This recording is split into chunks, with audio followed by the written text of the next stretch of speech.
Nesse vídeo eu quero trazer a teoria do hábito angular e como que um episódio de Pokémon me ajudou a compreender melhor essa teoria ou até fazer uma extrapolação dessa teoria que eu acho que pode nos ajudar a colocá-la em prática e melhorar a nossa vida de uma maneira mais simples, de uma maneira mais fácil. E então eu vou mostrar essa teoria, mostrar a minha tese e ao final vou passar 3 passos práticos de como a gente pode aplicar essa tese nessa teoria para poder ter um melhor desenvolvimento pessoal em busca de uma melhor versão de nós mesmos. E surgiu justamente porque eu estava conversando sobre essa teoria do hábito angular com um colega meu semana passada e ele me perguntou qual que é o hábito mais importante. Qual que você acha que é o hábito angular que nós devemos ter? E refletindo sobre essa pergunta, eu observei que um dia, meu filho recentemente meu filho mais velho começou a ver Pokémon e ele começou a gostar muito de Pokémon, igual eu gostava quando eu era criança. E aí ele fica falando de Pokémon o tempo inteiro, e aí eu vou falando de alguma coisa que eu lembro. E aí um dia eu estava vendo um episódio com ele, e aí eu observei uma coisa que me fez muito sentido. Então, primeiro de tudo, o que que é? Então, me fez trazer essa reflexão, e essa reflexão me fez elaborar essa tese. Essa tese, então, tenta aprimorar essa teoria do hábito angular. Mas primeiro vamos discutir o que é o hábito angular. A teoria do hábito angular fala que existem um conjunto de hábitos em cada área da nossa vida. A gente quer ter um crescimento financeiro, quer ter um crescimento espiritual, quer ter um crescimento profissional, quer ter um crescimento do ponto de vista de estético, de saúde, de performance. Em cada uma dessas áreas existem um conjunto de hábitos que moldam a eficiência ou a proeficiência naquela área. E aí, à medida que você vai se desenvolvendo naquela área, você vai fortalecendo aquele conjunto de hábitos. E a teoria do hábito angular diz que, na verdade, você não precisaria trabalhar esse conjunto de hábitos, você precisaria trabalhar apenas um hábito. E você trabalhando esse hábito, que seria o hábito angular, naturalmente, os outros hábitos, por consequência, por inércia, por reverberação, eles também seriam automaticamente trabalhados, automaticamente aprimorados e fortalecidos. Então, em vez da gente concentrar em fazer várias coisas ao mesmo tempo, a teoria do hábito angular fala, você concentra apenas uma coisa, naquela que é a principal, naquela que é a angular. E você concentrando naquela que é a angular, você vai conseguir desenvolver todas as outras. Só que qual que era o problema, pelo menos quando eu escutei essa teoria? Porque essa teoria tinha lá quais eram os hábitos angulares de cada uma dessas áreas. Então, por exemplo, na área da saúde física, o hábito angular seria a alimentação, em tese, seria a alimentação. E por quê? Porque você melhorando a sua alimentação, você vai ter uma melhora no seu metabolismo, você vai ter uma melhor regulação hormonal, você vai conseguir dormir melhor, você vai ter mais energia, tendo mais energia você vai conseguir treinar, e aí, observe que, pela essa teoria, você melhorando a sua alimentação, por consequência, você melhoraria seu treino e seu sono, por exemplo. Você não precisaria preocupar em ter que melhorar ao mesmo tempo, ficar se preocupando com o hábito de treinar, com o hábito de alimentar e com o hábito do sono. Por essa teoria, você se preocuparia apenas com o hábito da alimentação, melhorar a alimentação, e aí, por consequência, o resto ia junto. Parece interessante, mas eu não concordei muito, porque para mim não funcionou assim. Para mim não foi assim que funcionou.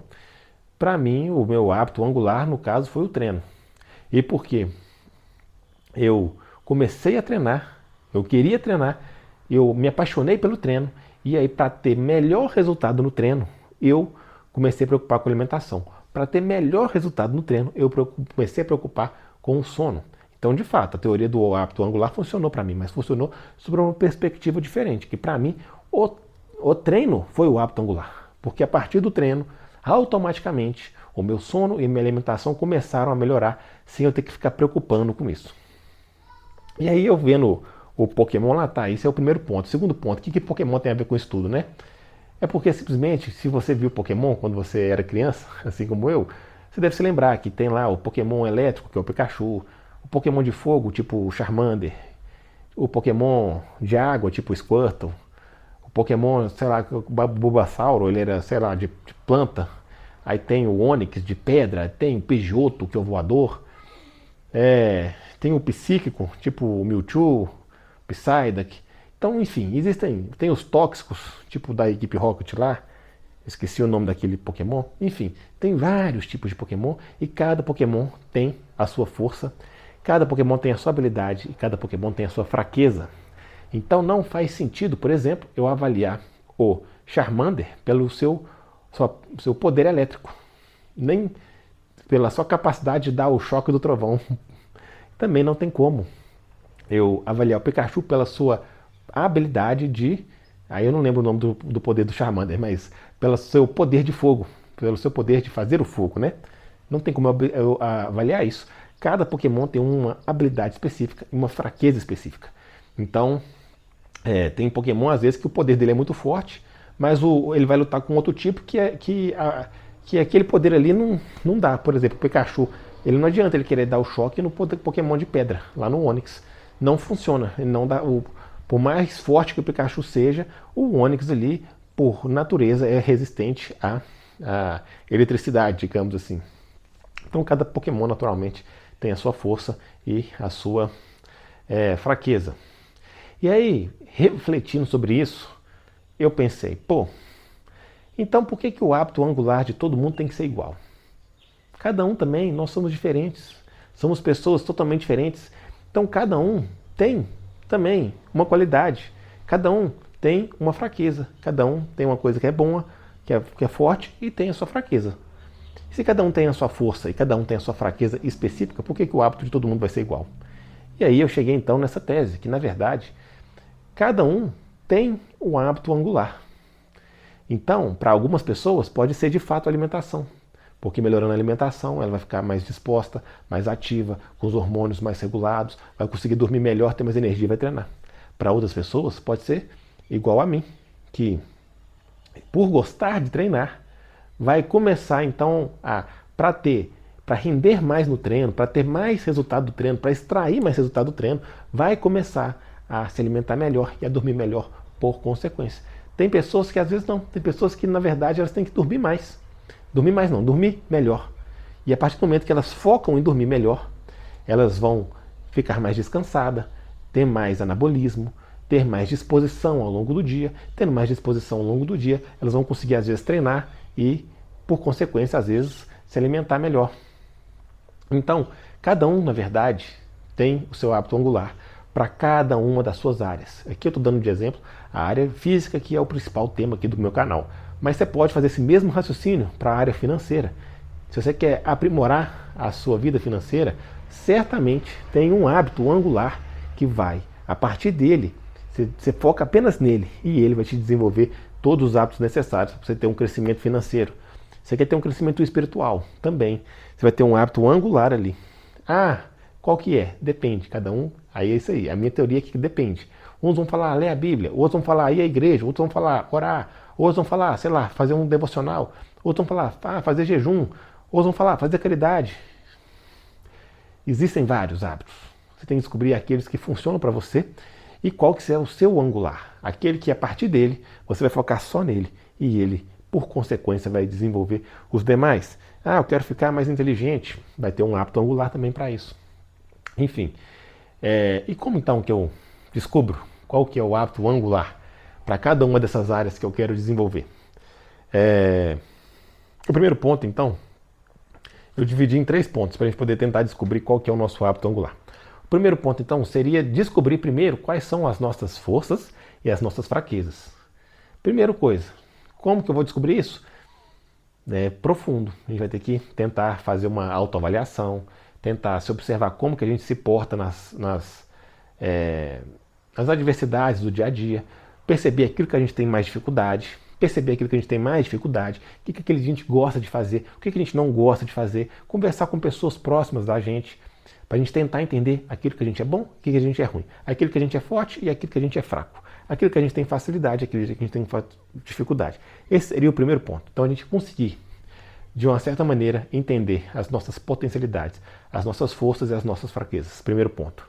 Segundo ponto é entender quais são os hábitos necessários para desenvolver aquela área que você quer. Então, primeiro, eu sugiro que você faça uma área de cada vez. Escolha uma área. Qual área que você quer hoje desenvolver? É a área espiritual? É a área financeira? É a área intelectual? É a área de relacionamento? É a área de física? Você escolhe uma área. Para essa área, certamente vai ter um conjunto de hábitos.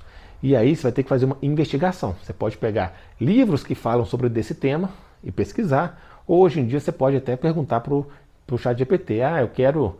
Quais são os principais hábitos de uma pessoa que quer melhorar o seu físico? Se você fizer essa pergunta no ChatGPT, provavelmente vai falar aí mudança de estilo de vida, treino, alimentação, sono, regular estresse, enfim, ele vai falar algumas dessas coisas. Então, para cada área, você pode fazer essa pergunta para o ChatGPT com maior ou menor nível de profundidade para você ter esse conjunto de hábitos. Então, você tendo esse conjunto de hábitos, você tendo aqui de um lado, né, você tem as suas forças e suas fraquezas. Você tem o seu conjunto de hábitos. Agora o que você vai fazer? Terceiro passo, então. Levando em consideração as suas forças e fraquezas, você vai começar a analisar os hábitos e vai ver quais desses hábitos, para você, potencialmente vai ser o hábito angular, baseado nas suas forças e fraquezas, baseado naquilo que você gosta mais de fazer do que você não gosta. Então, baseado nisso, você tenta descobrir. Você vai acertar de primeira? Talvez não. Às vezes você vai achar que é uma coisa. E aí você vai descobrir que na verdade é outra. Mas como que você vai descobrir isso? Na prática, testando. Então você pode tentar ali fazer como se fosse um ranking, né? O que você acha ali que é o hábito? Qual que provavelmente é o hábito angular? Qual que potencialmente seria estar em segundo lugar, terceiro? E aí você vai testando. Você pega um período. Quanto tempo? Aí alguns livros vão falar assim, você precisa de 21 dias para criar um hábito. Balela. Não é 21 dias. Porque se 21 dias você cria um hábito, também basta 21 dias para você perder ele. Ficar 21 dias sem fazer. Da onde que surgiu esses 21 dias? Esses 21 dias surgiu de um estudo que pessoas que perdiam um membro, veteranos de guerra lá, perderam um membro. E aí, né, eles estão lá sem um membro, está difícil acostumar com aquilo. Em média, essas pessoas demoravam 21 dias para se acostumar com a falta daquele membro. E aí daí extrapolou-se que para você formar um hábito, você precisa de 21 dias. Mas não é bem assim, né? Existem hábitos e hábitos. Existem hábitos mais complexos, hábitos mais simples. Existem também pessoas que estão mais preparadas para um hábito do que pessoas que estão menos preparadas para aquele hábito. Como que a gente pode universalizar isso para 21 dias? Na prática, tem hábitos que vão demorar 2 meses, tem hábitos que vão demorar 6 meses. Então, eu recomendo que você não fique apenas nesses 21 dias. Eu recomendo que você fique pelo menos, no mínimo, uns 40 dias. Nos mínimos uns 40 dias. Por que 40 dias? Porque 40 dias me parece ser um número bacana, me parece ser um número bíblico. A Quaresma tem 40 dias, jejuou no deserto por 40 dias.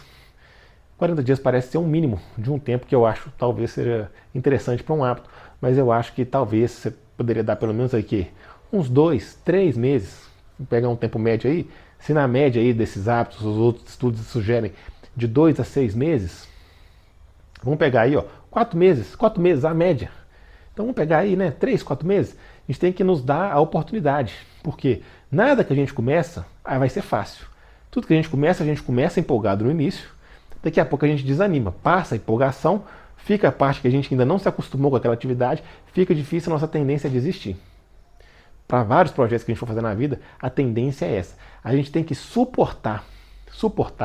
Outro dia eu vi um negócio assim, suporta você fazer pelo menos 100 vezes isso aqui. Suporta você pelo menos gravar 100 vídeos. Para mim, né, que eu estou tentando criar o hábito de postar aqui, de gravar. Suporta. Quantas vezes eu já quis desistir disso aqui? Muitas vezes eu estou cansado. E aí eu penso, eu tenho que suportar pelo menos 100 vídeos. Ou eu tenho que suportar pelo menos gravar 200 vídeos. Antes de eu falar que isso aqui não dá certo, antes de eu falar que eu não criei esse hábito, eu tenho que falar que eu tenho que gravar pelo menos 100 vídeos no mínimo, mas eu coloquei uma meta de pelo menos 200. Para eu falar assim, não, isso aqui não deu certo. Então tem muitos hábitos que eu coloco essa meta também. 100 vezes, 200 vezes, me parecem bons números para a gente tentar. Para a gente poder vencer essa etapa inicial que a gente gasta. Na teoria do livro das 20 horas, as primeiras 20 horas, vai falar que as primeiras 20 horas são justamente o tempo necessário para a gente poder aprender minimamente qualquer atividade e para a gente poder passar por essa etapa inicial de superar a frustração de você começar uma atividade nova e você não vai ver muita melhora, às vezes no início, você vai sentir dificuldade, deixa essa frustração, então você seria esse período para você superar isso aí. É uma outra forma também, dependendo do hábito que você quer acumular, você pensar, pô, eu já dediquei pelo menos 20 horas nesse hábito, e aí você divide aí quantos minutos por dia você tem que dedicar isso aí, e aí com poucos minutos, sei lá, o livro fala agora que eu estou pensando, não sei se é 10 ou 15 minutos por dia, em 3 meses, você atingiria essas 20 horas, tá vendo aí, ó? Essa estimativa aqui de 3, 4 meses é uma boa estimativa. Se você fizer um hábito todo dia, durante 3 a 4 meses, você vai gastar o quê? 100 tentativas. É um bom número, tá vendo? 3 a 4 meses, 100 tentativas, 20 horas, são bons números para você testar e descartar. Não adianta você querer descartar no início, porque você nem deu tempo ainda de superar a frustração para você falar que não é aquele hábito. Então primeiro você vai fazer um trabalho de fazer uma boa escolha. Quais que devem ser, provavelmente, quais têm mais probabilidade de ser o meu hábito angular nessa área? Aí você faz o ranking. A maior probabilidade é seja isso, depois é seja aquilo, depois aquilo outro. E aí depois você tenta gastar 20 horas naquele hábito, 100 tentativas, 200, 3 a 4 meses, para depois você passar a falar assim, não, realmente isso aqui não foi, vou passar para o próximo. Você tem que se deixar esse tempo. E aí você vai testando até você chegar num hábito no qual você vai ver que você vai... É como se o seu íntimo ali tivesse mais conectado, tivesse convergindo mais para aquela atividade. Como eu falei, comigo, em relação, por exemplo, ao físico, foi o treino. A partir do treino, eu gostei do treino. Quando eu comecei a treinar, eu queria treinar todo dia, eu estava empolgado para treinar. E aí o treino me impulsionou na mudança dos meus hábitos de vida, de alimentação, gerenciamento de estresse, sono, etc. Então, para cada área da vida, você vai ter ali um hábito. E para cada pessoa vai ser um. Para mim, eu não me vejo assim, a alimentação me impulsionando no resto. Não me vejo o sono me impulsionando no resto. Mas eu sei que tem pessoas que vão funcionar assim. Não vejo também a minha gerenciamento do estresse me impulsionando no resto. Tem pessoas que vão funcionar assim. Então, descubra seus potenciais, as suas forças e suas fraquezas. Depois, escolha uma área que você quer desenvolver, uma por vez. Faz uma, depois a outra, depois a outra. Porque veja, você vai gastar um tempo. Mas você vai gastar um tempo para uma coisa que vai ser efetiva. Escolha uma área por vez. Use inteligência artificial ou livros renomados para você poder fazer uma lista dos principais hábitos, para você poder se desenvolver naquela área. Depois você vai pegar suas forças e fraquezas e vai cruzar com aqueles hábitos, tentando descobrir quais são aqueles que têm maior potencial para ser o seu hábito angular. Lembrando que cada pessoa é diferente, cada pessoa vai ter um hábito angular diferente da outra. Assim como os pokémons, cada um tem uma força, cada um tem uma fraqueza. Desculpa, feita essa lista, você vai se dar pelo menos 3 meses, 3 a 4 meses, 100 a 200 tentativas, pelo menos 20 a 80 horas. Eu tenho um vídeo aí que eu falo das 80 horas, é muito interessante também para a gente poder, às vezes, entender essa loja aqui. Pelo menos de 20 a 80 horas de prática deliberada naquele hábito, antes da gente descartar, para a gente poder superar a frustração inicial e ver se, de fato, aquele é o nosso hábito angular ou não. Se for, beleza, você vai ver que naturalmente você vai poder focar inicialmente só nele e com foco nele vai reverberar no resto da sua vida e isso ali vai te impulsionar numa melhor versão de si mesmo naquela área. Se não for, não tem problema, tenha paciência, faz parte do processo errar, passe para o próximo e continue o processo. Então eu gostaria de trazer isso aqui porque eu acho que pode te ajudar, assim como me ajudou também. E eu tenho transportado isso para outras áreas da minha vida, né?